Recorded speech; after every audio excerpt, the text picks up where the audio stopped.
सिर्फ एक बार होता है और इसका अपना विशेष महत्व भी होता है। पर इस प्रतिक्रमण तक पहुंचने के पहले हम प्रतिक्रमण के भावों तक पहुंचने का प्रयास करें, तभी हमारा वास्तव में प्रतिक्रमण भी सफल होगा। तो आज हम थोड़ी चर्चा करते हैं भाव प्रतिक्रमण से शुरू करते हुए, फिर द्रव्य प्रतिक्रमण पर हम आते हैं। देखिए, अपने में से कोई ऐसा नहीं जिसमें दोष नहीं हो, हर व्यक्ति में दोष है। लेकिन दोष करने वालों में भी दो श्रेणियां हैं। एक वो जो दोष तो करते हैं लेकिन दोष को दोष नहीं मानते और इन दोषों को दूर करने का प्रयास भी नहीं करते, और दूसरे वो लोग हैं जो दोष को कम से कम दोष मानते हैं। जो दोष को दोष मानता है वो धीरे धीरे दोष से दूर हो जाता है, भले उसमें समय लगे लेकिन फिर भी वो दूर हो जाता है। आवाज आ रही है आप लोगों को? पीछे तक, इधर भी आ रही है। तो दोषों को दूर करना मतलब अपने लेवल को थोड़ा इंप्रूव करना है। कोई बोलेगा दोष करना ही क्यों, बात सही है, लेकिन दोष करना क्यों?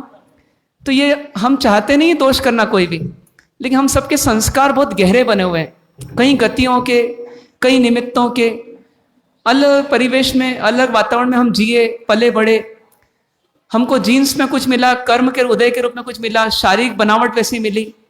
फिर उसके साथ साथ यदि देखें तो बाहरी पारिवारिक निमित्त, कुटुंब, रिलेटिव्स, मित्र, फ्रेंड सर्कल, फिर और आगे जाएं तो व्यापार व्यवसाय, और फिर उसके बाद जाएं तो हमारा शिक्षा दीक्षा जो भी हुई जहां पर भी, तो उन सब में हमको बहुत सारे तरह के वातावरण मिले हैं, और ये तो इस जीवन के हैं।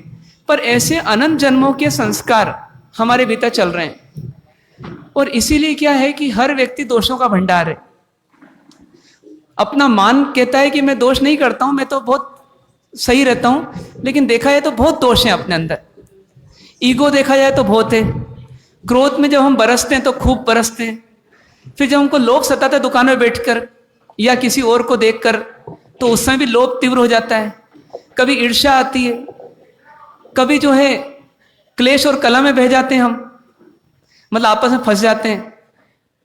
कभी कभी सुबह सोचा नहीं किससे लड़ने का, और दिन में उससे लड़ाई हो गई और झगड़ा इतना जबरदस्त हो गया कि अब बातचीत ही बंद हो गई। तो ऐसे बहुत सारे अपने जीवन के वाक्य हम स्वयं याद कर सकते हैं।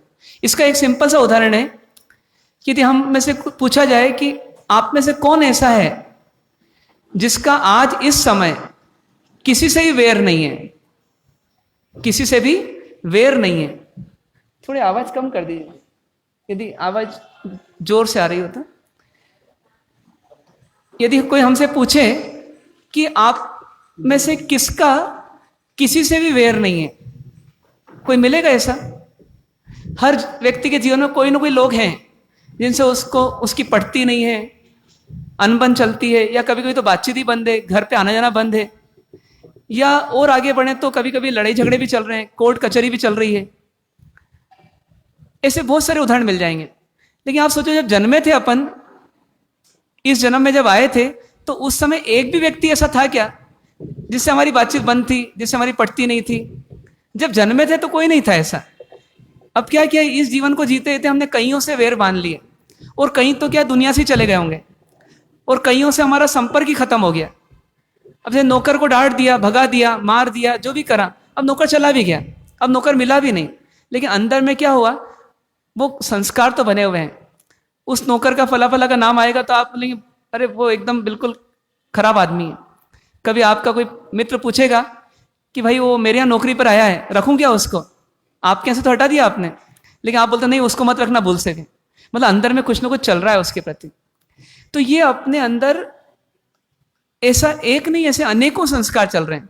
मतलब मन क्या है, एक नदी है, और बहुत गहरी नदी है, उसमें परत दर परत, मतलब लेयर बाय लेयर देखें तो बहुत सारे संस्कार चल रहे हैं। उसमें जो कॉन्शियस माइंड में जितना रहता है वो उतना अपनी जानकारी में आता है। मतलब आज का राग द्वेष अपने को इतना ही जानकारी में आएगा जितना अभी अपने को याद है और अभी ताजा है।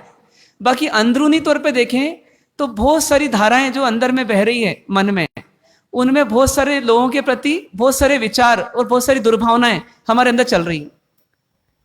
ये सब हमारे अंदर की स्थितियां हैं और इन स्थितियों से उभरने के लिए प्रतिक्रमण है। प्रतिक्रमण किस लिए? तो इन सब स्थितियों से उभरने के लिए। और सिर्फ प्रतिक्रमण नहीं, मतलब 8 दिन का पर्युषण किस लिए? तो सिर्फ इसीलिए। वास्तव में पर्युषण तो एक ही दिन का है, संवत्सरी। लेकिन इस संवत्सरी का पर्व हम अच्छी तरह से मना सकें, मतलब अपने मन को मना सकें कि तुझे जो काम संवत्सरी के दिन करना है वो तू कर ले, उसकी तैयारी करने के लिए कितना लंबा चौड़ा कार्यक्रम करते हैं। 8 दिन का पूरा पर्युषण, और उस 8 दिन के पर्युषण में अपन कितने जीवन चरित्र सुनते हैं कि देखो परमात्मा ने ये भाव में ये गलती की, इसके कारण से उनको ये कर्म भुगतना पड़ा। ये सब इतनी सारी घटनाएं हमको क्यों बताई जा रही है? वो परमात्मा की घटनाएं परमात्मा जाने, हमको क्यों बताई जा रही है? सिर्फ एक ही चीज के लिए कि हम उनके जीवन से सीख ले लें और उन्हें जैसे जीवन को बदला ऐसे हम भी बदल दें। तो ये सब भावों की भूमिका तैयार हो, सिर्फ अपनी बेस, अपना फाउंडेशन तैयार हो, उसके लिए 7 दिन, और अंतिम 1 दिन सिर्फ प्रतिक्रमण के लिए। और प्रतिक्रमण में वही क्षमा मांग लीजिए और क्षमा दे दीजिए, अपने मन को साफ कर लीजिए। मतलब देखा जाए तो पूरा प्रतिक्रमण का भी सार इतना ही कि खाए में सव्य जीवे और सव्य जीवा खमंतु में, मिट्टी में सव भुएसु वेरम मज्जन किरणी। भाई इतने से भावों को एकदम जीवन में अपनाने के लिए, उतार डालने के लिए इतनी सब भूमिका है पूरी। तो जैसे वो एक बच्चा था ना, जिसने गुलाब जामुन माँ ने दिया और माँ ने कहा कि बेटा तू खा ले। वो बच्चा दवाई नहीं लेता था, माँ ने गुलाब जामुन दे दिया उसको। तो वो भी शयाना था। माँ ने जब पूछा कि बेटा गुलाब जामुन खा लिया कि नहीं खाया, तो बोले खा लिया। तो माँ एकदम खुश। क्यों खुश? कि गुलाब जामुन के बहाने क्या चली गई अंदर, जो उसने दवाई डालकर दी थी वो दवाई भी चली गई चलो अंदर। तो क्या बोलता है, गुलाब जामुन तो खा लिया और जो गुठली थी जामुन की वो क्या करा, उसको थूक दिया मैंने। मतलब इतनी सब मेहनत माँ ने की और मेहनत क्या हो गई, पानी फिर गया उसमें। तो सेम चीज अपनी भी हो रही है, हर साल हो रही है। इसलिए इस साल यदि अपन वास्तव में इतना समय, इतनी शक्ति, इतना तप ये सब कर रहे हैं, तो बदले में एक अपने को गिफ्ट देना है। अपने को क्या गिफ्ट देना है? कि क्षमा का गिफ्ट देना है। और क्षमा जैसे ही देंगे किसी को तो उसको फायदा हो या नहीं हो, सबसे पहले फायदा किसको होगा? अपने ऊपर से भार उतर जाएगा, अपना भार हल्का हो जाएगा। क्योंकि द्वेष का भार सबसे ज्यादा बड़ा भार है। जैसे एक माँ को बोले कि तुम्हारा बच्चा जो है अब वो 12 किलो का हो गया, 14 किलो का हो गया, तुम अभी भी उठा उठा के चलती उसको, तो क्या बोलती, किसका बेटा है? मेरा बेटा है। तो मेरा बेटा तो मुझे भार नहीं लगता उसका, क्योंकि वहां द्वेष नहीं आया। और द्वेष थोड़ा सा भी किसी के प्रति हो, वो कुछ भी नहीं करे, पर उसको देखते से एकदम सिर भारी हो जाता है। सासू जी को पता है कि आज बहू वापस लौट रही है, तो आज बहू लौट रही है और बहू से पटती नहीं है, तो सासू जी को कितना टेंशन पहले ही हो जाता है, आने के पहले, बहू के आने के पहले। क्यों टेंशन हो जाता है? क्योंकि द्वेष। जबकि बहू ने आज कुछ भी नहीं किया, सिर्फ आने वाली। इधर रास्ता है,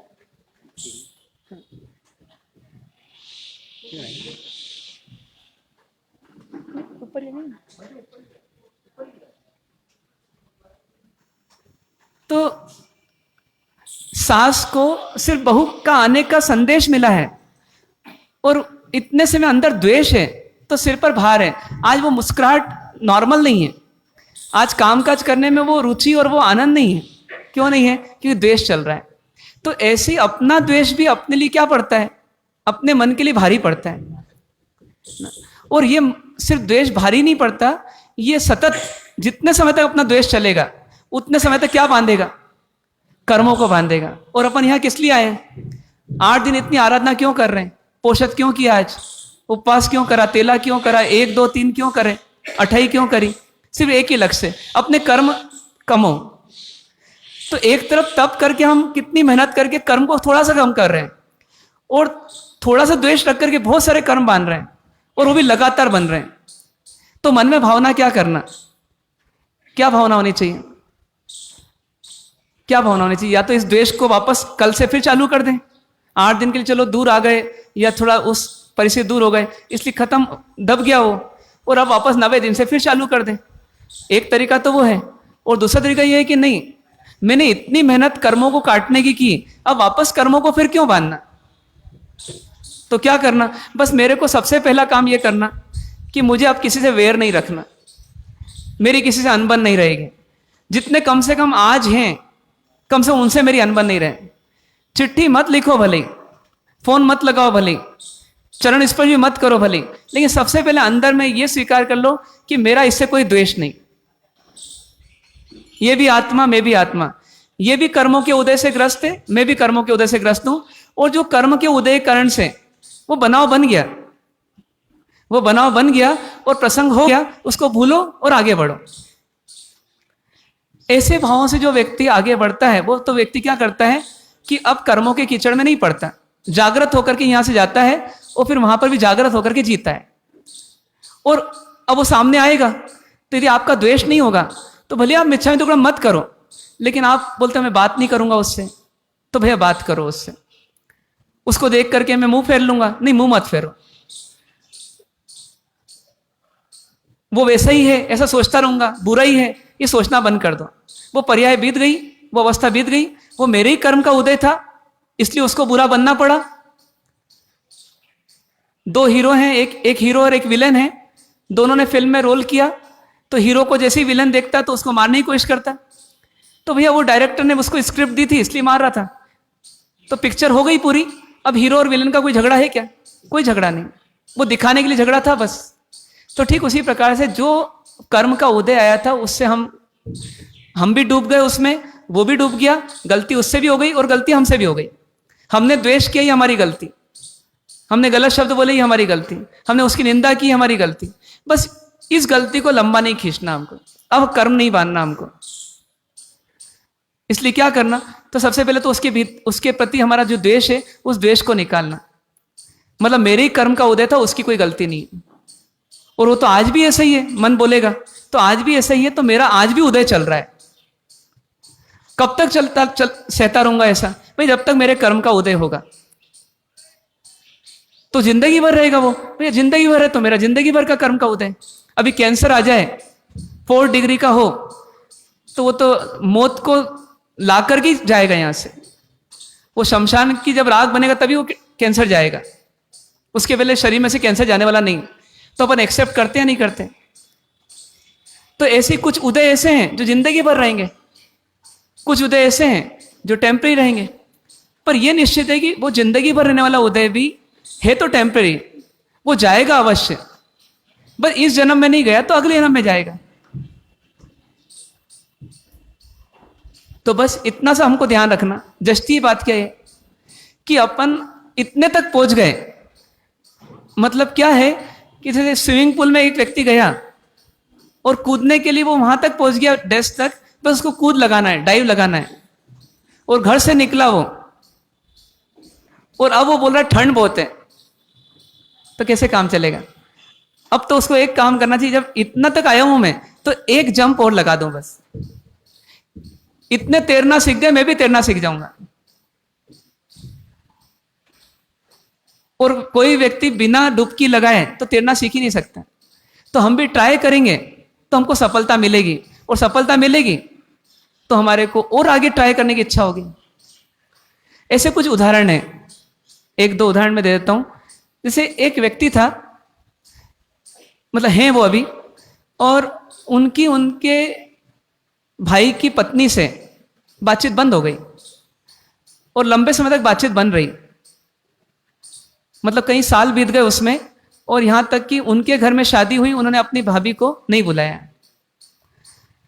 और भाभी ने बुलाया तो ये गए नहीं कभी, और भाई की तो डेथ हो गई लेकिन भाभी से अनबन बनी रही।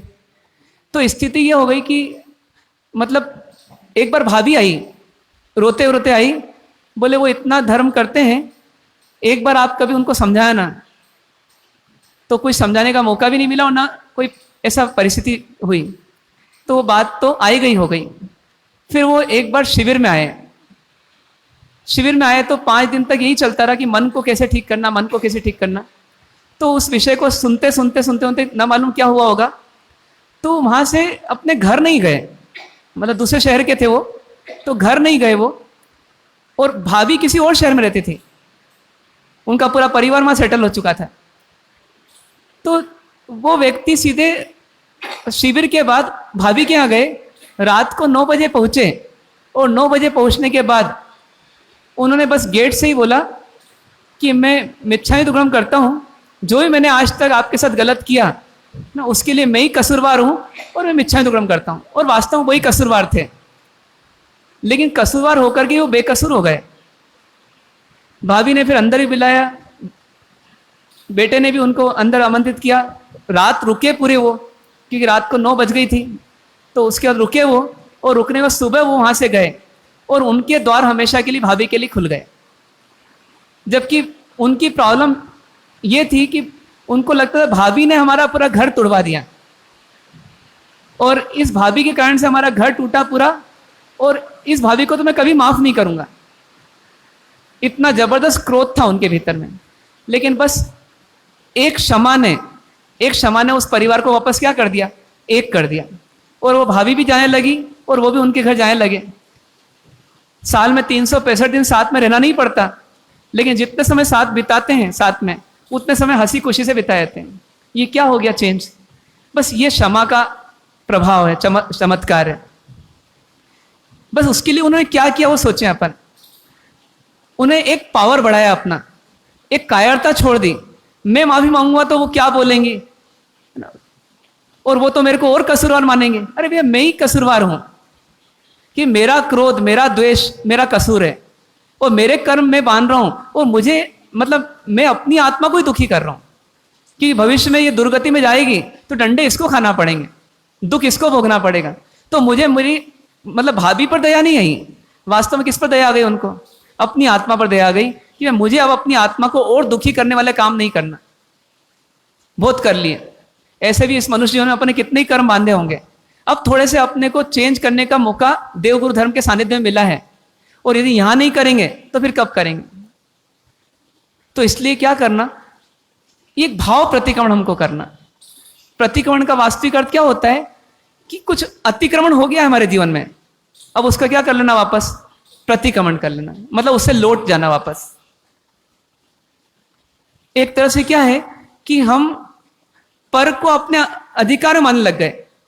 अब वापस क्या करना, जो पर के प्रति हमारा अधिकार था नहीं, दूसरों के प्रति हमारा अधिकार था नहीं, अब वो मान तो लिया, उससे दोष हो गए, अपेक्षाएं हो गई, क्रोध हो गया, हिंसा आदि हो गई। तो अब क्या करना, इससे वापस लौट आना पीछे की ओर, और ये मानना कि मेरा किसी पर अधिकार नहीं है। व्यवस्थाएं मिली है, उन व्यवस्था में जीना है, ये बात सत्य है, लेकिन अधिकार किसी का किसी के प्रति नहीं। भगवान तो क्या बोलते हैं, हर आत्मा स्वतंत्र है, हर आत्मा स्वतंत्र है। इसलिए जिसको जो करना है वो कर रहा है, और उसका फल उसके कर्म उसको देंगे। हमारे को कोई अधिकार नहीं है कि हम उससे अपेक्षा करें, तू ऐसा मत कर और तू ऐसा कर, और फिर भी हम करते हैं। तो इतना क्यों डूब जाना उसमें, उस अपेक्षा को इतना क्यों गहरा कर देना कि उसके कारण से हमारा क्रोध आ जाए, आवेश आ जाए, हिंसा हो जाए, गाली गलौच हो जाए, अनबन हो जाए, इतने तक क्यों जाना? और गए हैं यदि तो वापस पीछे लौट के आना।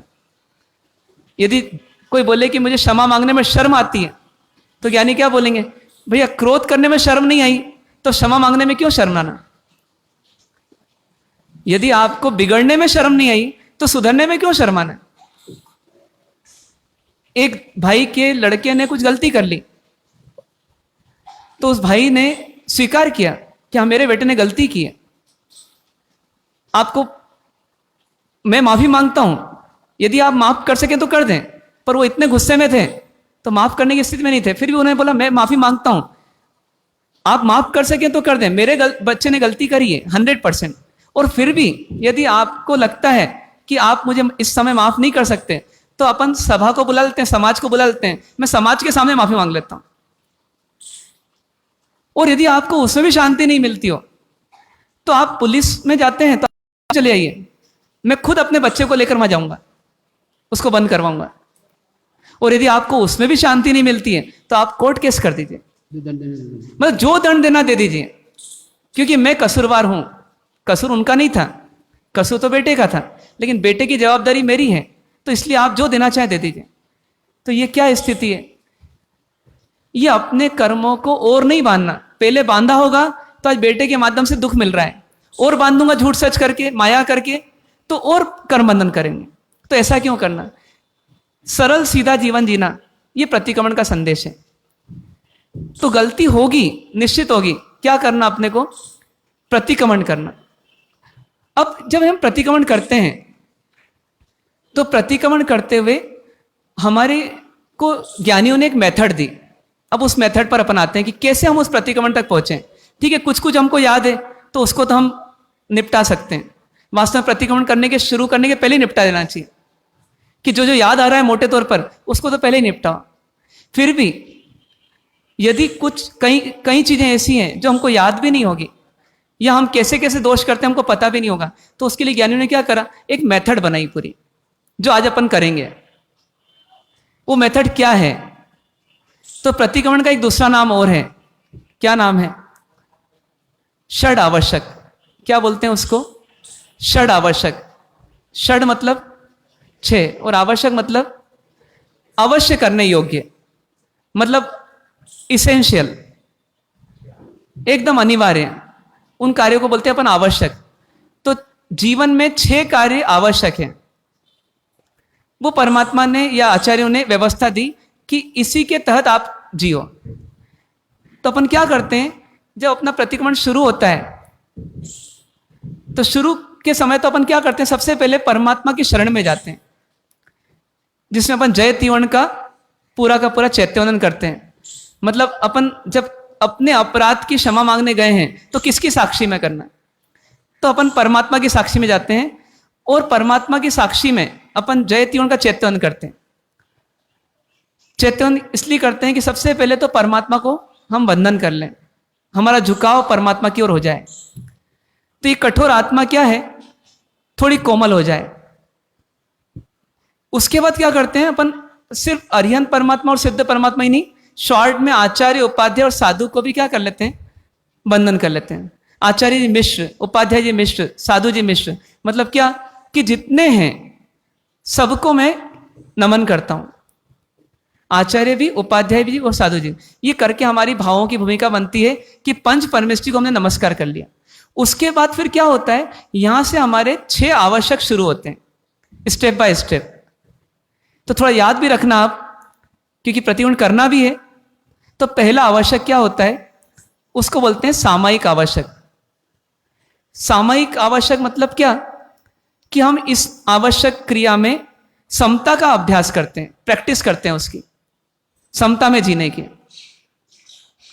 समता में जीना मतलब क्या, कि वर्तमान में मेरा किसी से कोई वैर नहीं है। अतीत का निकालने गए हैं, लेकिन पहले किसको निकालना पड़ेगा? पहले जो वर्तमान में उसको तो निकालें अपन। किसी से वैर नहीं है और किसी से राग भी नहीं है, मतलब राग और द्वेष दोनों नहीं है वर्तमान में। मन को पूरा खाली करने का अभ्यास करना, इसको बोलते हैं अपन सामायिक आवश्यक। मतलब सीधी सीधी बात है कि यदि डॉक्टर के पास कोई जाए और वो बहुत गुटखा तंबाकू खाता है और उसके कारण से उसको कैंसर डिटेक्ट हुआ है, तो डॉक्टर को जैसे ही पता पड़ा डायग्नोस करके, अरे इसको कैंसर है, तो सबसे पहला काम क्या करवाएगा? दवाई पहले देगा या गुटखा पहले छुड़वाएगा? गुटखा पहले छुड़वाएगा कि भैया तू आज से अब गलती बंद कर। तो बस ऐसी सामायिक आवश्यक है ये, कि जो अतीत में किया उसको बाद में धोएंगे अपन। पहले क्या करो, पहले मन को शांत कर लो, एकदम शांत। कैसा शांत? जैसे परमात्मा पार्श्वनाथ भगवान का आपने देखा कि कमट ने वर्षा की, वो परमात्मा कैसे? एकदम शांत। या कानों में कीलें ठोकी गई तो भगवान महावीर बिल्कुल शांत। तो ये समता के उदाहरण है, इनको याद रखना और अपने को भी समता में लाने का प्रयास करना। अब समता में आने के लिए क्या है, सबसे डिस्कनेक्ट करो अपने आप को, जितना अपन जानते हैं तत्व को। मतलब मैं आत्मा हूं और बाकी सबको छोड़ो, क्योंकि जितनों से संबंध जोड़ेंगे उतने राग द्वेष बढ़ेंगे। तो अपने आप को डिस्कनेक्ट करो। मैं अकेली आत्मा यहां आई हूं इस जीवन में और कुछ समय बाद चली जाऊंगी, बाकी ये शरीर भी छूट जाएगा, परिवार भी छूट जाएगा, संपत्ति भी छूट जाएगी, सब छूट जाएगी। ये कौन सा आवश्यक हो गया? पहला आवश्यक। नाम क्या? सामायिक आवश्यक। याद रहेगा। इसमें क्या करना अपने को? समता में आना। मैं शांत हूं, मैं प्रसन्न हूं, आनंद में हूं, जो कुछ है दुखदाई वो मेरा नहीं है, सबसे अलग करो अपने आप को और लाइट हो जाओ बिल्कुल। जैसे भाई को अभी पेट में दर्द हुआ तो महसूस ये करना, मतलब हालांकि कठिन है, आसान नहीं, जब एक्यूट पेन होगा तो बहुत कठिन है, लेकिन फिर शांति कब मिलेगी? ये शरीर मैं नहीं हूं, वो मेरा नहीं है। ये जितना महसूस करेंगे उतना शरीर का लोड किसको दे दिया अपन ने? शरीर का लोड किसको दिया? शरीर को दे दिया। भैया तू तेरा संभाल, मैं तो कौन हूं? मैं अलग हूं, मैं आत्मा हूं। तो ऐसा करके ये सामयिक आवश्यक में अपन अपने आप को शांत करते हैं और जो राग द्वेष वर्तमान में चल रहे हैं, विकल्प चल रहे हैं, उनसे अपने आप को अलग करते हैं। ये पहला आवश्यक। फिर दूसरा आवश्यक आता है, मतलब दूसरी स्टेप, वो कौन सी? चतुर्विंशति स्तवन आवश्यक। मतलब क्या? 24 तीर्थंकर परमात्मा की स्तुति करना। और इसके लिए कौन सा सूत्र है? लोगस सूत्र है। एक सूत्र से ही अपन पूरी ये दूसरा आवश्यक करते हैं, लोगस सूत्र से। लोगस में 24 भगवान के नाम ही नहीं है, उनको वंदना भी है। तो ये क्यों करना? अब सेकंड आवश्यक क्यों? तो सेकंड आवश्यक इसलिए कि फर्स्ट आवश्यक जो था उसमें अपने समता का अभ्यास किया, लेकिन अपनी समता में इतनी गहराई नहीं है अभी कि हम समता में स्थिर रह जाएं, टिक जाएं, फिर वापस राग द्वेष आए नहीं। तो इसलिए क्या करते हैं? उनको याद करते हैं जो पूर्ण समता में आ गए और अब कभी विषमता में, राग द्वेष में जाएंगे ही नहीं, न जा रहे हैं। तो कौन है हमारे आदर्श? ऐसे तो अनंतों केवली हैं, लेकिन उनमें ही मुख्य कौन है? तो जो अरिहंत परमात्मा है, वो भी कहाँ के? तो इस क्षेत्र में जिनका उपकार है हम पर, वो 24 तीर्थंकर परमात्मा। तो उनकी स्तुति करते हैं अपन। मतलब सीधी सीधी बात है कि यदि अपन कहीं जा रहे हैं और अपने को रास्ता नहीं पता तो क्या करो? तो जिसको रास्ता पता है, जो विश्वसनीय है, जिसको रास्ता सही पता है, उसका साथ पकड़ लो। क्या करेंगे?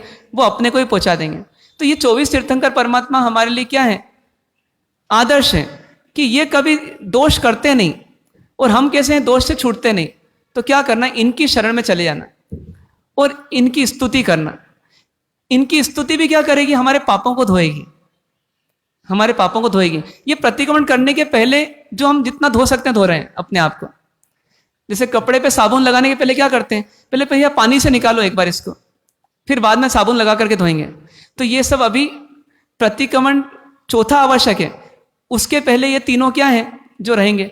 ये तीनों सिर्फ अभी अपनी मतलब तैयारी है कि भैया मोटा मोटा मेल तो निकालो पहले। तो पहले समता का अभ्यास किया और दूसरे में क्या किया अपन ने? 24 परमात्मा की स्तुति करी, मतलब 24 परमात्मा को वंदना किया।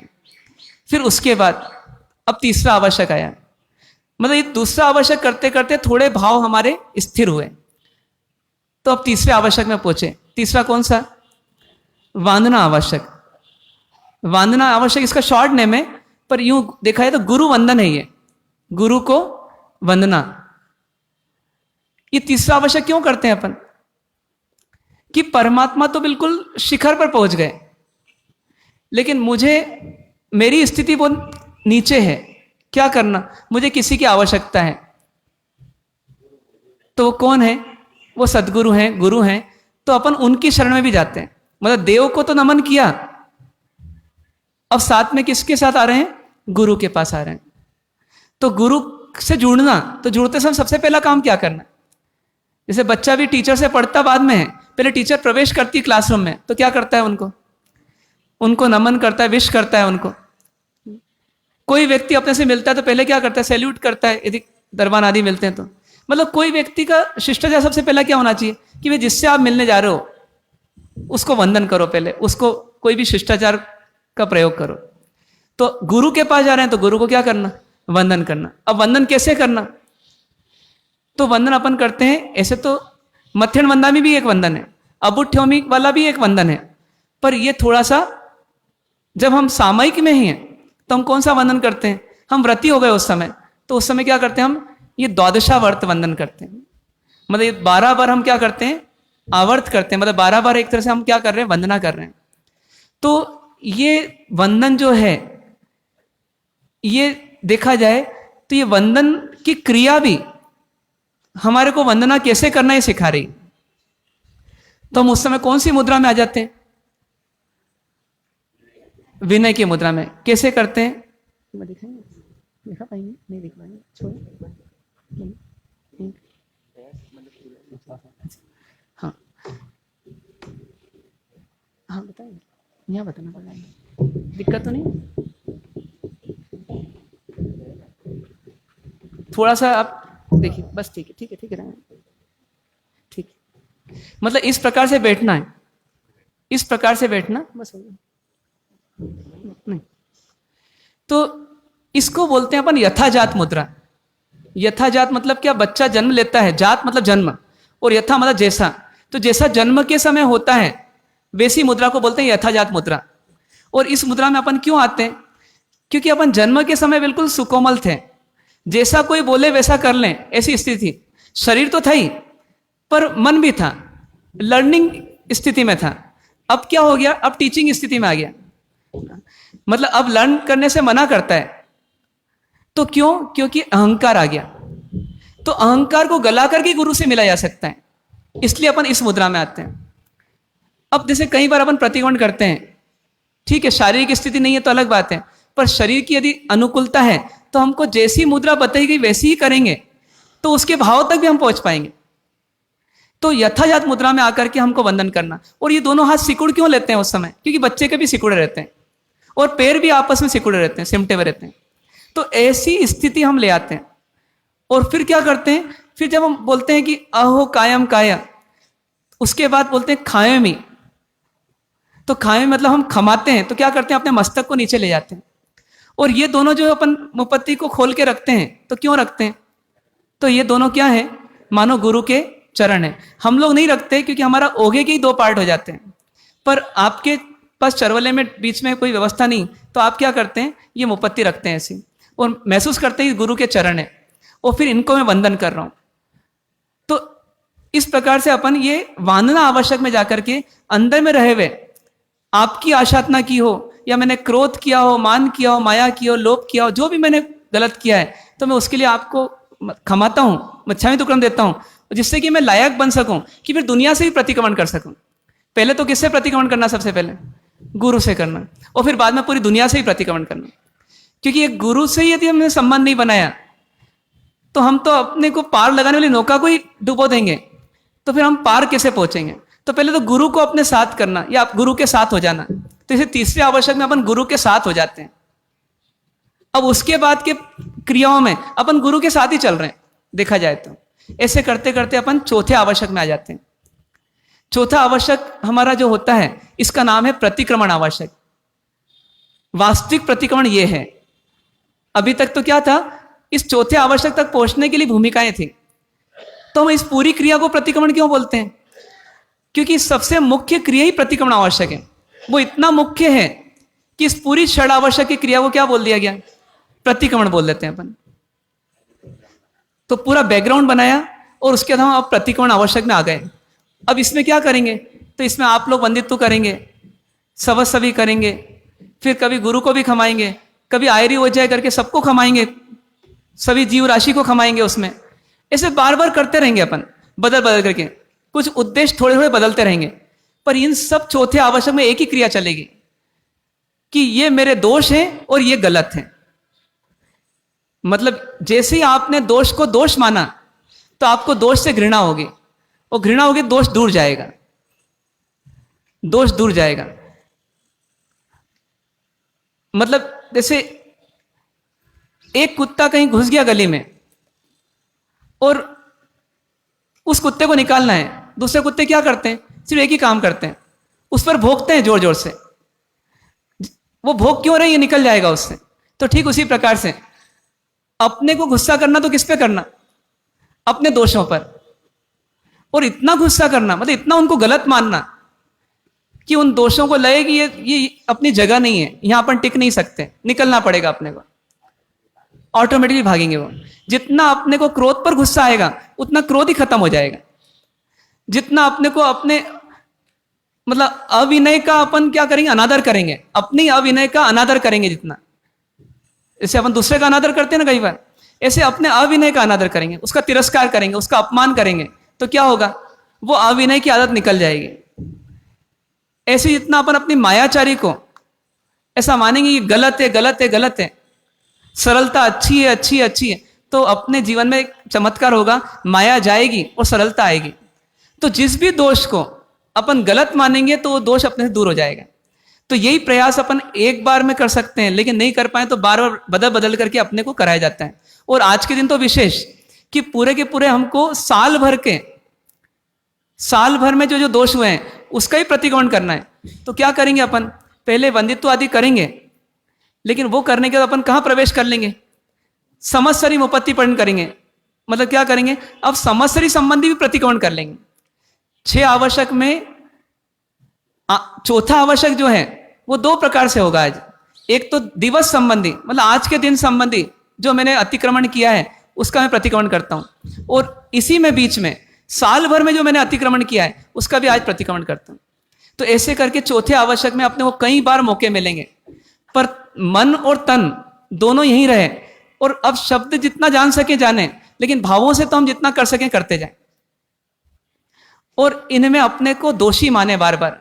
ऐसा सोचे मैं परमात्मा की कोर्ट में आया हूं अपराधी के रूप में, और मैं सजा भुगतना नहीं चाहता हूं, तो मैं स्वीकार कर रहा हूं, कबूल कर रहा हूं कि मैंने गलती की है, मैंने दोष किया है, मैंने मर्डर किया है, मैंने ये किया है, मैंने वो किया है, तो मुझे मेरी सजा थोड़ी कम हो जाए, बस एक्सेप्ट करने आया हूं, सरेंडर करने आया हूं। कोई पकड़ के नहीं लाया मुझे, मैं खुद चलकर आया हूं, तो मैं एक्सेप्ट कर रहा हूं। बस एक्सेप्ट करने वाले को भी छोड़ा जाता है। तो ये कौन सा आवश्यक हुआ हमारा, चौथा आवश्यक। फिर इसके बाद 5वें आवश्यक में आते हैं, कायोत्सर्ग आवश्यक। 5वां आवश्यक कौन सा, कायोत्सर्ग आवश्यक। कायोत्सर्ग आवश्यक मतलब क्या करते हैं उसमें अपन, कि काया का उत्सर्ग मतलब त्याग, शरीर का त्याग करना। शरीर का त्याग करना मतलब क्या, शरीर की ममता का त्याग करना, शरीर की अटैचमेंट का त्याग करना। तो क्यों कर रहे हैं अपन त्याग शरीर की ममता का, क्यों बार बार बोला जाता है कि आप शरीर की ममता का त्याग करो। कभी 1 नौकार, कभी 4 नौकार, कभी 4 लोगस, कभी तो आज तो 40 लोगस, 160 नौकार, 161 नौकार। तो ऐसा क्यों बोला जाता है बार बार, इतने कायोत्सर्ग क्यों करना, क्यों करना कायोत्सर्ग, शरीर का अटैचमेंट तोड़ने के लिए। तो क्यों तोड़ना शरीर का अटैचमेंट, क्योंकि जितने पाप हैं हमारे जीवन में उन सबका केंद्र कौन है, ये शरीर है। हम बोलते हैं इसने मेरे को सताया, उसने मेरे साथ ऐसा अन्याय किया, ये गड़बड़ की। सबसे बड़ा अन्याय तो हम ही अपने साथ कर रहे हैं कि इस शरीर से राग करते हैं और फिर दुनिया से लड़ते हैं। मतलब जितने वेर विरोध चल रहे हैं सिर्फ इसके राग में। जब तक इसका राग रहेगा तब तक ये संसार हमको मिलेगा ही मिलेगा। यही जीवन नहीं, पशु और कीड़े मकोड़ों के जीवन में मिलेंगे अपने को, सिर्फ किसके राग के चक्कर में, इस शरीर के राग के चक्कर में। और जितना स्ट्रेस आता है, तनाव आता है दुनिया से, उन सब का भी आधार यही है। इसने मेरा अपमान कर दिया, अपमान किसका किया, शरीर का। लेकिन शरीर मेरा है ना, तो मैं उससे लड़ूंगा। आत्मा रूप में माने अपने आप को, तो आत्मा तो कैसी है, अरूपी है, उसको तो कोई कुछ कह ही नहीं सकता। लेकिन हमने चूंकि शरीर माना अपने आप को, तो फिर दिक्कतें चालू हो गई। तो ये 5वां आवश्यक क्या है कि भैया काया की ममता का त्याग करो, अटैचमेंट का त्याग करो। तो प्रतिक्रमण की बात क्यों कर रहे हैं अपन इसको, प्रतिक्रमण की बात क्यों कर रहे हैं अपन इसको, तो 2 कारणों से कर रहे हैं। पहला कारण तो यह है कि प्रतिक्रमण करके हमने अपनी सफाई की पूरी, इतना साफ किया अपने आप को, अब वापस मेल नहीं आ जाए संसार में जाए तो पहले प्रैक्टिस कर लें। किस बात की प्रैक्टिस कर लें, कि काया का अटैचमेंट नहीं करके या कम करके या उचित करके हम जीवन जी सकते हैं। तो उस समय कायोत्सर्ग में कोई चींटी चढ़ रही है, भैया शांत, मच्छर काट रहा है शांत, कभी खुजली चल रही है शांत, पसीना आ रहा है शांत। मतलब उस समय अपन कैसी प्रैक्टिस करते हैं कि अब संसार में तो बहुत सारे अपने को निमित्त मिलेंगे, तो यदि यहीं शांत नहीं रहूंगा मैं तो वहां कैसे शांत होऊंगा, तो इसलिए अभी शांत रहूं मैं। तो इसलिए क्या करते हैं, 5वें आवश्यक में अपन कायोत्सर्ग करके शांत रहने का अभ्यास करते हैं, नहीं तो फिर वो मेला हो जाएगा अपना सब कुछ जो अपन साफ किया। एक तो कारण ये, और दूसरा कारण क्या कि प्रतिक्रमण जब हमने किया तो प्रतिक्रमण के पूर्व के जितने दोष थे उनको धोया, लेकिन प्रतिक्रमण करते करते भी जो दोष हुए होंगे उन दोषों के लिए क्या प्रायश्चित, तो उन दोषों के लिए कायोत्सर्ग आवश्यक जो है ये प्रायश्चित हो गया। और हम बोलते हैं तत्सूत्रीकरणम पायच्छित्त करणम, प्रायश्चित मतलब क्या? प्रायश्चित। तो प्रायश्चित करने के लिए अपन कायोत्सर्ग कर रहे हैं। मतलब एक तरह से ये जैसे दंड दिया जाता है मुजरिम को, ऐसे ये भी एक दंड है। ठीक है, तो ये पांचवा आवश्यक हमारा है। हाँ, उसके कहीं ना कहीं क्या है कि इसका भी साइंटिफिक महत्व है, पर 1008 गुण हमारे जीवन में आए तो हमारी परिपूर्ण अवस्था की प्राप्ति होगी। वो गुण क्या है बाद में कभी लेंगे, लेकिन वो गुण प्राप्त हो तो परिपूर्ण अवस्था प्राप्त होगी। तो वो अवस्था पाने के लिए 1008 श्वासोच्छ्वास का अपन क्या करते हैं? कायोत्सर्ग करते हैं। अब 1008 श्वासोच्छ्वास कैसे होगी? तो एक लोगस जो होता है 25 श्वासोच्छ्वास का होता है, तो अपन 40 लोगस का कायोत्सर्ग करते हैं, तो 40 इंटू 25 मतलब 1000, और एक नौकार एक्स्ट्रा करते हैं, मतलब वो 1008 श्वासोच्छ्वास का कायोत्सर्ग हो जाए, तो उसके लिए अपन करते हैं। इस प्रकार की एक व्यवस्था बनाई गई है। राई की अलग, देवसी की अलग, पाक्षिक की अलग, चातुर्मासिक की अलग और सांवत्सरिक की अलग, तो वह व्यवस्था है। तो अपन अब इतना धैर्य नहीं रख पाते, इसलिए अपन फटाफट कर लेते हैं। फिर भी कोशिश करें, सामूहिक कर रहे हैं इसलिए अपन एक के हिसाब से नहीं चल सकते, समूह के हिसाब से चलना होगा, पर फिर भी शांति से करने का प्रयास करें। ये माने कि ये अपना प्रायश्चित है और अपने को आगे दोष नहीं करना है, उसके लिए प्रैक्टिस भी है। फिर हम पांचवें आवश्यक से छठे आवश्यक में प्रवेश करते हैं। छठा आवश्यक क्या कहलाता है? छठा आवश्यक क्या कहलाता है? देखिए भाई लोगों को है ना, अभी नहीं मालूम है तो भी कोई दिक्कत नहीं है, पर आगे नहीं मालूम रहे ऐसा ना हो जाए बस। हाँ, वो बता देते हैं आपको। देखिए तीसरा और छठा आवश्यक तो अपना पता पड़ जाता है। तीसरे आवश्यक की उपपत्ति परिण करूं, ये तीसरा आवश्यक शुरू हुआ। छठे आवश्यक की उपपत्ति परिण करूं, ये छठा आवश्यक शुरू हुआ। अब पांचवा कहां से आता है? तो जहां से करें बनते आता है अपना आयरी वज्जाय के बाद, ये यहां से अपना पांचवा आवश्यक शुरू होता है। देवसी की बात करें यदि अपन, तो करें बनते आया, ये राई देवसी की बात करें तो करें बनते आया, बस वहां से हमारा पांचवा आवश्यक शुरू। उसके पहले जो हमने आलोचना करी गुरु के समक्ष, वहां तक गुरु मानना आवश्यक, उसके सबस भी करा, मतलब वहां से हमारा चौथा आवश्यक शुरू हो गया। और उसमें वंदित्व भी करा, फिर हमने गुरु वंदन भी किया, आयरी वज्जाय तक करा, यहां तक अपन माफी मांग रहे हैं, मतलब चौथा आवश्यक चल रहा है। तो ये अब हम पांचवें आवश्यक से कहां बढ़ रहे हैं? छठे आवश्यक में। छठा आवश्यक क्या कहलाता है? प्रत्याख्यान आवश्यक। इसी का प्राकृत नाम क्या हो गया? पच्चखान आवश्यक। और यदि अपनी भाषा में कहें तो अपन ने सौगन ले ली, मतलब अपने कसम खा ली कि अब आगे मैं ये दोष नहीं करूं। उसी का नाम पच्चखान है और उसी का नाम प्रत्याख्यान है। मतलब कुल मिलाकर के क्या कि पांचवें आवश्यक में हमने प्रायश्चित किया, मुजरिम को थोड़ा दंड दिया और कहा जा, लेकिन उससे एक चीज अपेक्षित है, क्या? कि जा तो सही, लेकिन फिर यह काम दोबारा मत करना। तो इसी का नाम प्रत्याख्यान आवश्यक है। तो अपन गुरु के पास जाते हैं, 2 वान्ना देते हैं उनको उस समय, और कहते हैं कि अब मुझे पच्चखान दे दो, मतलब मैं आगे दोष नहीं करूं। ये वास्तविक इसका साइंटिफिक सेंस है। आज तो हम क्या करते हैं, देवसी प्रतिक्रमण उठाते हैं तो पहले ही हम चौविहार, दुविहार आदि का पच्चखान ले लेते हैं सामयिक के समय, क्योंकि सूर्यास्त हो जाता है लगभग, तो उस समय कर लेते हैं। पर मूल इसका यह है कि सिर्फ आहार पानी नहीं छोड़ना है, जो भी अपन ने पाप किए हैं, करते आ रहे हैं, तो इतनी घृणा हो जाए, इतनी ग्लानि हो जाए कि आगे नहीं करूंगा, दे दीजिए हमारा सब पच्चखान। खुद मांगते हैं। हाँ, सुबह में कैसे? नहीं, बाद में आता है, सुबह भी। हाँ, शाम को भी एक्चुअली आता तो उस समय ही है, लेकिन कहीं ना कहीं क्या हुआ होगा कि सूर्यास्त के पहले जो एक राइट टाइम है प्रतिक्रमण शुरू करने का, वो लेट हुआ। तो अब कम से कम अब सूर्यास्त हो रहा है या हो गया है, तो कम से कम आप ले लो, सामयिक के समय ले लो, वान्ना उस समय देकर के अपन पच्चखान ले लेते हैं, उतना पार्ट पहले कर लेते हैं। पर मूल यदि अपन देखें तो छठे आवश्यक में जाकर के अपने को पच्चखान लेना चाहिए कि मैंने चौथे आवश्यक में अपनी सब गलतियां देख ली, निकाल भी दी आज के लिए तो, लेकिन आगे ना हो तो उसके लिए मैं पच्चखान लेता हूं। इस प्रकार से अपना एक साइंटिफिक रूप है ये। अब इसको यदि वापस रिवाइज करें अपन, तो सबसे पहले जय तिवर्ण का चैत्य वंदन, मतलब परमात्मा की शरण में जाओ। हाँ, तब कर देना चाहिए अपने को, पर लेट हो जाते हैं इसलिए फिर पचखंड पहले लो।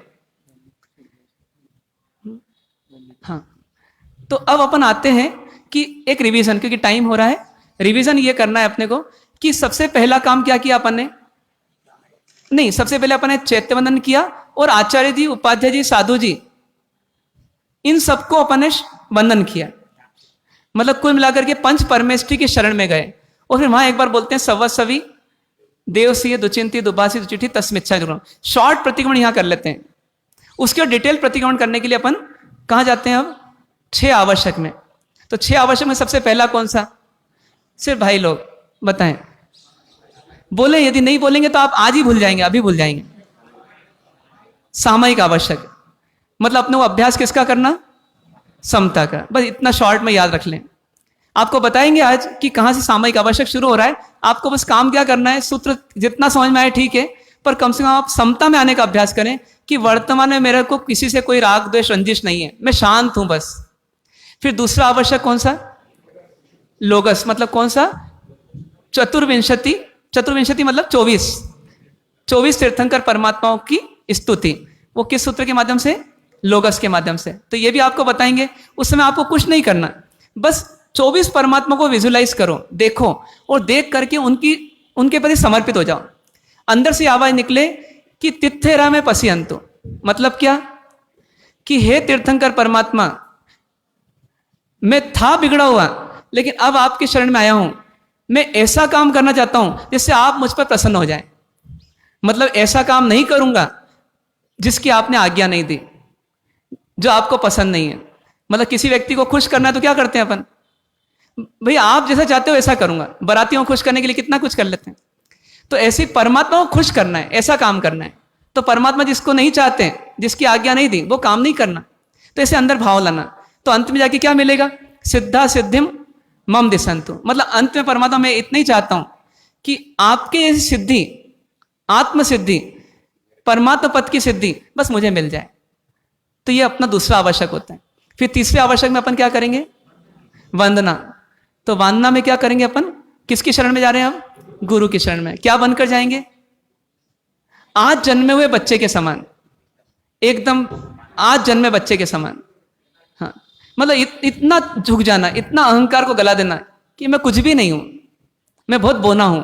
और फिर गुरु को देखें तो विशाल देखें, और विकार रहित, विकार रहित भी, और साथ में अहंकार रहित भी। मतलब अहंकार भी एक बड़ा विकार है, तो उससे रहित। ये तीसरा आवश्यक। फिर चौथा आवश्यक क्या है? मतलब प्रतिक्रमण आवश्यक। प्रतिक्रमण आवश्यक मतलब क्या? अब अपने पापों से पीछे हटना। कैसे? कुत्ते का उदाहरण दिया था आपको। कुत्ता कुत्ते को भगाना जानता है, तो अपने अंदर विकार क्या है? ये भी कुत्ते के समान ही है। तो लड़ना तो किनसे लड़ना? दुनिया में इनसे ही लड़ना अपने को। तो उसका नाम क्या हो जाएगा? प्रतिक्रमण आवश्यक है। कौन सा आवश्यक? प्रतिक्रमण। फिर पांचवा क्यों करना? कायोत्सर्ग आवश्यक। 2 कारणों से बताया आपको। पहला क्या? पहला तो जो मैंने साफ किया है अपने आप को, वापस मेला नहीं हो जाए दुनिया में जाकर के, इसलिए अभी प्रैक्टिस कर लो इस काया के अटैचमेंट से हट करके जीने की। और दूसरा कि प्रतिक्रमण करते हुए भी जो दोष हुआ होगा, किसी की हिंसा हुई होगी, कोई जयना बराबर नहीं हुई होगी, जो भी काम हुआ होगा, या मन कभी इधर उधर चला गया होगा, तो कम से कम अब प्रतिक्रमण संबंधी भी मैं पाप धो लूं। मतलब अपने साबुन लगाया पहले और मैल निकाल दिया, और बाद में क्या करा? बाद में साबुन को भी धोते हैं अपन कि तू भी निकल यहां से। तो प्रतिक्रमण में जो दोष हुए उनको भी निकालो, तो पूरे साफ होंगे अपन। तो 5वें आवश्यक में पूरा सफाई करना अपनी। और 6ठे आवश्यक में जाके फिर क्या करना? मतलब घर सब साफ कर लिया, अब क्या करो भैया? अब खराब नहीं हो जाए इसलिए दरवाजे पे चिटकनी लगाओ और इसको बंद कर दो, इससे अंदर का चीज अंदर साफ रहेगी। तो प्रत्याख्यान, पचखान, ठीक है। इस प्रकार से 6 आवश्यक। ये होने के बाद फिर अपन जोर से गाते हैं। क्या गाते हैं अपन? नमोस्तु वर्धमाना, या बहनें क्या गाती हैं? संसार दावानल। मतलब ये जोर से क्यों गाते हैं? सब मिलकर क्यों गाते हैं? कि आज मजा आ गया, आज मजा आ गया, आज एक मंगलकारी काम हुआ जिंदगी का, आज आनंद आ गया कि मतलब मैंने अपने दोष निकाल लिए, और क्या चाहिए। तो ऐसे ही हमारा काम हुआ। उसके बाद फिर अंत में अब हम क्या करते हैं, अब ये सब अपने जो जो प्रायश्चित छोटे मोटे,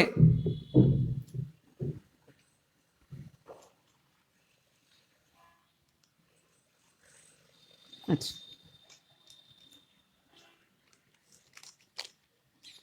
पूरी बोलना, पूरी ठीक है कर। तो इस प्रकार से ये अंत में जाकर के अपन क्या करते हैं, फिर कुछ कुछ प्रयोजन से कुछ कुछ क्रिया और बताई गई। जैसे मान लीजिए देवसी प्रायश्चित, मतलब दिवस संबंधी में प्रायश्चित करता हूँ।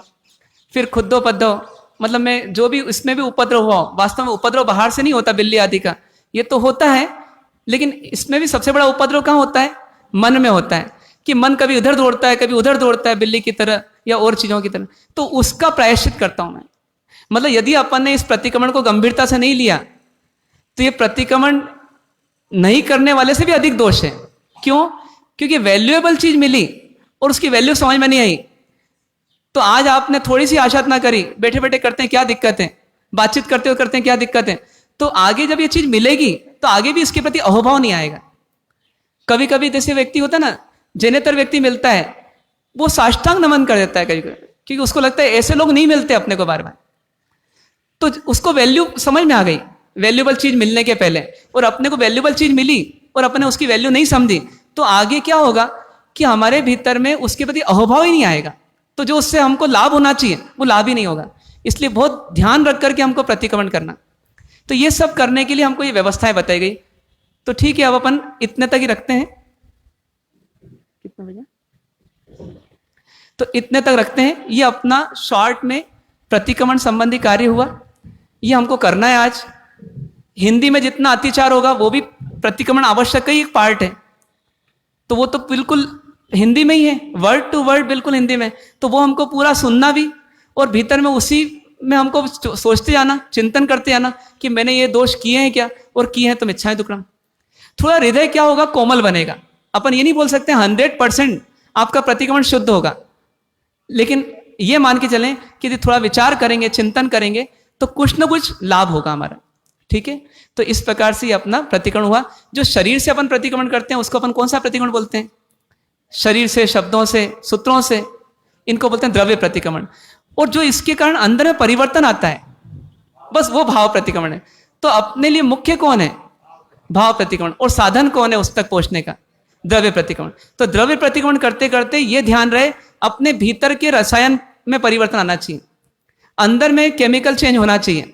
बाहर तो ठीक है पर अंदर में होना चाहिए। अब अंदर तक लाने के लिए हर मुद्रा जो है उसका अपना साइंटिफिक महत्व है। यदि आपको कहा जाए कि ऐसा रहना है तो ये आपके संकल्प शक्ति को बढ़ाने वाली मुद्रा है। यदि आपको कहते हैं ऐसा रहना है नीचे, तो ये आपको झुका करके आपके अहंकार को निकालने वाली मुद्रा है। तो हर मुद्रा का भी अपना महत्व है। पांव इधर ऊंचा करना और उधर ऊंचा करना उसका ही महत्व है। यदि आप वंदित्व कर रहे हो तो वीरासन है ये। तो आपको अंदर में शौर्य डेवलप हो कि मैं अपने दोष कबूल कर लूं, दोष का इजहार कर दूं, तो वीरासन में अपन क्या करते हैं? वंदित्व करते हैं। और जब बाया घोड़ा ऊंचा करते हैं तो ये विनय मुद्रा है और जागृत मुद्रा है। तो हम नीचे बैठेंगे, सो जाएंगे, प्रमाद में आ जाएंगे, तो भैया इस पर रहो, बस एक पांव पर। और कहीं ना कहीं ये बैलेंसिंग भी है इसमें। बैलेंसिंग ऐसी की पूरी मुद्राओं को करके भी अंत में अगर शरीर को सब तरह से बैलेंस भी कर दिया, कहीं पर ये भी उठाया गया, कहीं पर ये भी उठाया गया, और दोनों करके लास्ट में ये हो गया कि दोनों तरह से शरीर को बैलेंस कर दिया। मतलब इसमें जो नाड़ियां चलती हैं शरीर में, उनको भी आपने बैलेंस कर दिया। तो एक तरह शरीर को बैलेंस करना, आत्मा को बैलेंस करना, कर्मों का सफाया करना, सब तरह के लाभ इसमें हैं।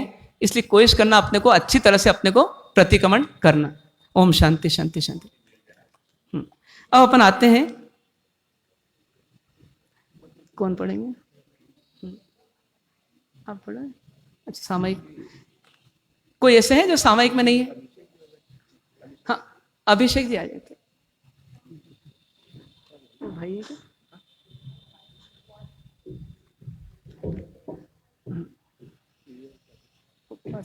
उपवास का पहली बार किया, फर्स्ट टाइम किया। ये ले लीजिए, शाम को देखो नहीं, मतलब कर लेंगे ना।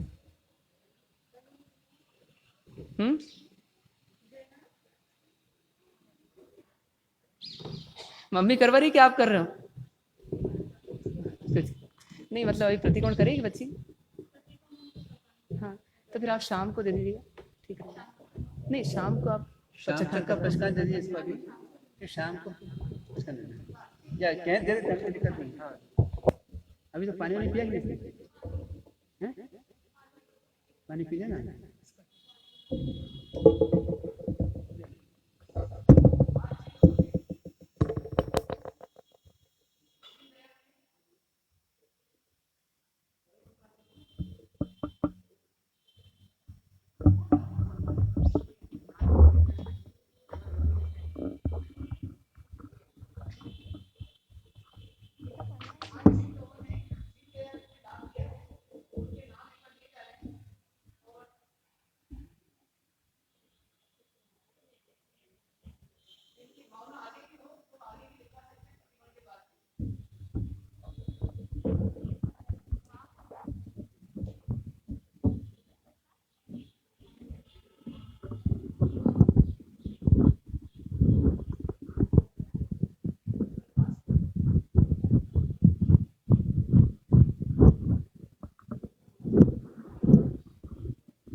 श्रीमती पुष्पा जी बैद रायपुर 500 रुपये, लक्ष्मीबाई जी डाकलिया कलकत्ता 2100 रुपये, श्री विमल चंद जी भंडारी जयपुर 1100 रुपये, श्रीमती विजय लक्ष्मी जी मेमवाल जयपुर 1100 रुपये, श्रीमती किरण जी भाटिया जयपुर 500 रुपये, श्रीमती शांतिबाई जी लोढ़ा बेसमा 1100 रुपये, श्रीमती माणकबाई बोथरा इंदौर 500 रुपये, श्रीमती प्रेमबाई दुग्गड़ जयपुर 500 रुपये, श्रीमती चांद कंवरबाई जी खचांजी नागौर 500 रुपये, श्रीमती प्रेमलता जी बूरठ जयपुर 500 रुपये, गुप्त 2100 रुपये, श्रीमती किरण जी सेठिया धमतरी 1100 रुपये, श्रीमती आशा जी कोचर भानपुरा 1100 रुपये, गुप्त 500 रुपये, रितुम नाका राका जी रामगंज मंडी 500 रुपये, श्रीमती अमिता जी मेहमवाल कलकत्ता 1100 रुपये, श्रीमती शोभा जी खजांजी जयपुर 500 रुपये, श्रीमती अनीता जी बैद चेन्नई 1100 रुपये, श्रीमती सुनीता जी बागमा दुर्ग 1100 रुपये, श्रीमती चंद्रकांचा जी संचेती जयपुर 1100 रुपये,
श्री राजेश जी नाटा 3100 रुपये जयपुर।